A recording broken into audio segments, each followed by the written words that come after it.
सुप्रभात प्यारे बच्चों। हिंदी विषय के अंतर्गत आज से हम व्याकरण पढ़ेंगे। व्याकरण के अंतर्गत पिछली कक्षा में क्लासों में जो इसके पहले हम पढ़े थे उसमें हम भाषा, वर्ण विचार तथा शब्द विचार पढ़े थे। भाषा, वर्ण विचार और शब्द विचार। आज हम पढ़ेंगे संज्ञा। क्या पढ़ेंगे? संज्ञा। संज्ञा में संज्ञा की परिभाषा तथा उसके भेद को पढ़ेंगे। तो सबसे पहले संज्ञा, नाम वाले शब्द को संज्ञा कहते हैं। आप पहले भी पढ़ा है। जिस शब्द से किसी के बारे में संपूर्ण ज्ञान हो जाता है। संज्ञ यानी संपूर्ण, ज्ञा यानी ज्ञान। जिस शब्द के माध्यम से किसी के बारे में संपूर्ण ज्ञान हो जाता वह संज्ञा कहलाता। अगर मैं किसी का नाम लेती हूँ तो उसके बारे में तुरंत आपका ध्यान हो जाता है। अगर किसी वस्तु का नाम होगी तो तुरंत उसके बारे में जान जाएंगे। किसी स्थान के बारे में जानेंगे।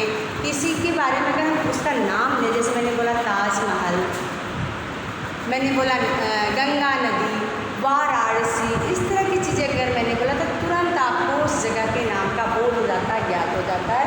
तो नाम वाले जो शब्द होते हैं उन्हें हम संज्ञा कहते हैं। इसको समझना हम अपने आप पुस्तक के माध्यम से समझते हैं। जो आपकी बुक में लिखा है पहले उसको पढ़ते समझते, इसके माध्यम से समझने की कोशिश करते हैं। पाठ 4 संज्ञा। आपका नाम क्या है? मेरा नाम शिवम है। और आपका?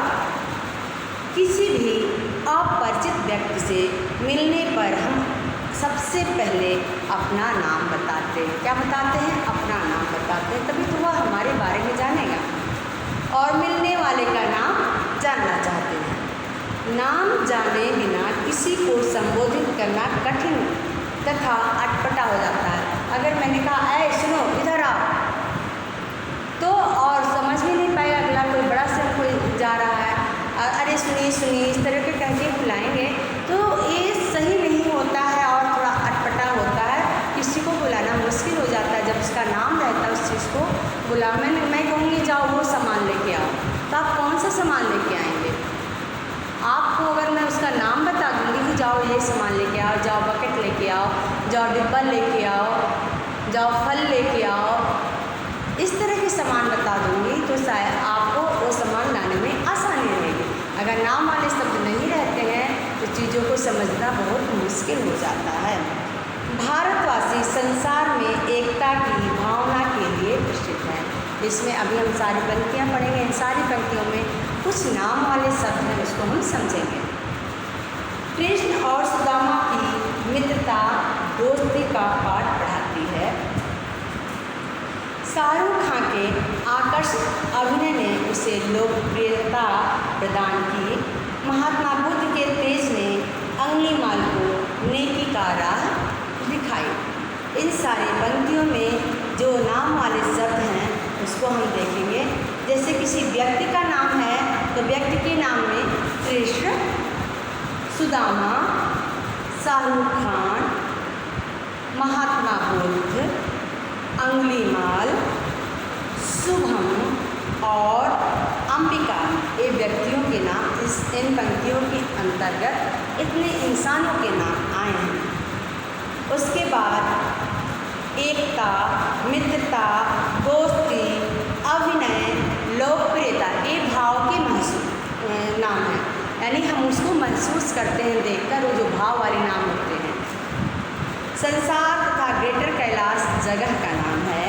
और चॉकलेट और ढोकला वस्तुओं के नाम, सामान के नाम हैं। तो इस तरह हम कह सकते हैं किसी प्राणी, स्थान, वस्तु अथवा भाव के नाम का बोध कराने वाले शब्द संज्ञा कहलाते हैं। संज्ञा किसे कहते हैं? किसी व्यक्ति, प्राणी, प्राणी के अंतर्गत इंसान भी आ जाएगा, जानवर भी आ जाएंगे, पशु पक्षी भी आ जाएंगे, कीड़े मकोड़े भी होते हैं। जो भी जान वाले चीज़ होते हैं जिनके अंदर सांस होती है वो प्राणी कहलाते हैं। वो मनुष्य भी है, पशु पक्षी भी है और भी है। तो किसी व्यक्ति, प्राणी, स्थान यानी जगह, वस्तु यानी सामान अथवा भाव। और भाव समझते हैं जो हम अंदर से फील करते हैं, महसूस करते हैं। अरे बहुत ठंडी है, गर्मी लग रही है, इस तरह जो हम महसूस करते हैं। आइसक्रीम ठंडी है, मिर्ची तीखी है, या किसी के बारे में वह बहुत दया करते हैं, हमारे जीवों पर दया करो, जो हम महसूस करते हैं वो सारी चीज़। जैसे वह बहुत खड़ूस है, झगड़ालू हैं, तो उसको हम जैसे इसके अंदर बहुत सारी अच्छाई है, इसके अंदर बहुत बुराई है, वो लंबाई उसकी बहुत अच्छी है, वह चीज़ उसमें मोटाई है, इस तरह की चीज़ें जो शब्द हम देखकर महसूस करते हैं वह भाववाचक होता है। तो किसी व्यक्ति, प्राणी, वस्तु, स्थान या भाव का जो नाम होता है उसे हम संज्ञा कहते हैं। संज्ञा की परिभाषा आप याद करेंगे। अब हम पढ़ेंगे संज्ञा के भेद। संज्ञा के मुख्यतः 3 भेद होते हैं। कितने भेद होते हैं? 3। व्यक्तिवाचक संज्ञा, जातिवाचक संज्ञा, भाववाचक संज्ञा। व्यक्तिवाचक संज्ञा, आपको नाम से ही महसूस हो रहा है कि किसी इंसान के बारे में बात की जाए। जब किसी एक के बारे में बात की जाए तो क्या होगा? किसी एक वस्तु के बारे में बात की जाए, एक व्यक्ति के बारे में बात की जाए, एक स्थान, सिर्फ इंसानों के नहीं, किसी एक व्यक्ति, एक वस्तु और एक स्थान के यहाँ भाव नहीं होगा। किसी एक व्यक्ति, एक वस्तु, एक स्थान के बारे में बात की जाए तो वह व्यक्तिवाचक संज्ञा कहलाता है। दूसरा है जातिवाचक संज्ञा। जब किसी समूह की बात की जाए, जैसे पशु, पक्षी, नगर, गांव, देश, किसी एक के बारे में बात नहीं की गई, इस सब के बारे में बात की गई, कोई एक विशेष के बारे में बात नहीं की गई, तो वह कौन सा वाचक होगा? जातिवाचक संज्ञा।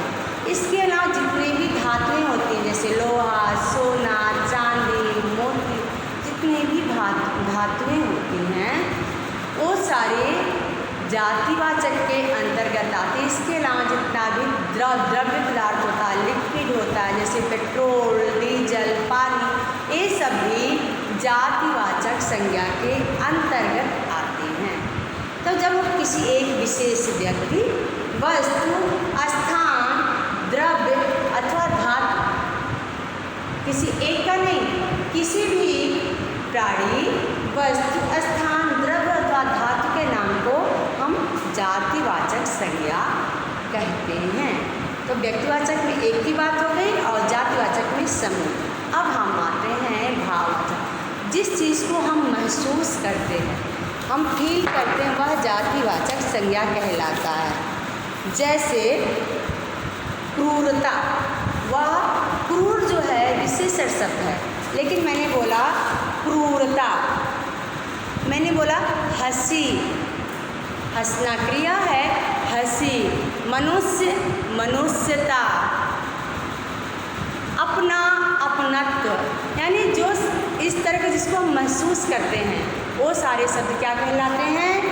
वह भाववाचक संज्ञा कहलाते हैं।